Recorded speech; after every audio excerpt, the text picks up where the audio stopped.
Lo primero sería dar algunas características de los vasos, que sería por ejemplo su radio, el número de vasos y el largo de este. Estos datos los saqué de esta tabla que estaba en internet.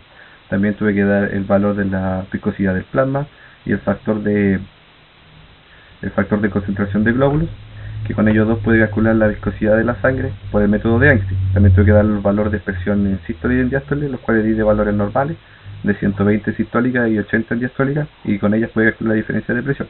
También calculamos la sección de cada vaso, que sería pi por el radio de cada vaso al cuadrado.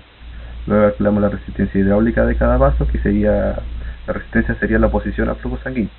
Estos cálculos la resistencia la calculé de esta manera, en donde me dice que depende de la viscosidad de la sangre, el largo del vaso y la resistencia, y el radio del vaso. En sí dependería de las características de un vaso sanguíneo. Luego modelo lo que sería el sistema circulatorio, y lo primero que hago sería calcular la proporción de las bifurcaciones. Y luego, para poder calcular la resistencia hidráulica total, sería ir por sumando esta resistencia hidráulica de cada vaso, en donde primero, modelándolo, tendríamos por ejemplo la resistencia en paralelo de los capilares. Entonces tengo que sumarla en paralelo primero, de esta manera. Y luego, si ya obtengo mi valor de resistencia hidráulica de los capilares, puedo sumarlas por serie, y así normalmente, y ir sumando sucesivamente a obtener mi resistencia hidráulica total. Ahora, con mi resistencia hidráulica total puedo calcular el flujo total sanguíneo, que sería por ley de Darcy, en donde me dio un valor de 5.5 litros por minuto, y un valor normal de flujo sanguíneo sería de 5 litros por minuto. Este se puede ver afectado, por ejemplo, si realizo una actividad física, en donde aumentaría mi presión sistólica, y o sea, la diferencia de presión va a ser mayor, o sea, va a aumentar mi flujo sanguíneo, ya que en sí la resistencia hidráulica, como he dicho anteriormente, depende de las características del vaso.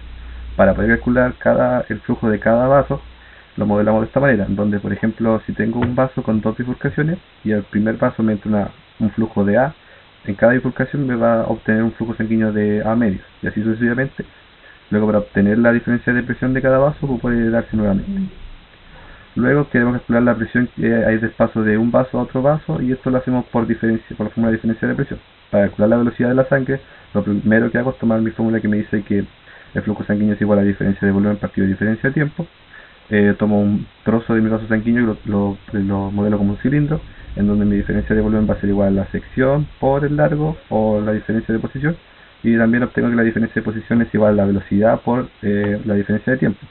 O sea, mi diferencia de volumen va a ser igual a la sección por velocidad por mi diferencia de tiempo, y finalmente, reemplazando esto en mi fórmula anterior, obtengo que mi flujo va a ser igual a la sección por la velocidad, y así despejando obtengo velocidad. Después, por liderar, si puedo calcular el flujo sanguíneo en una herida. Por ejemplo, aquí tenemos el de la aorta, y aquí podríamos tener de una arteria principal, que sería por ejemplo la carótida común izquierda, y sería un flujo muy alto.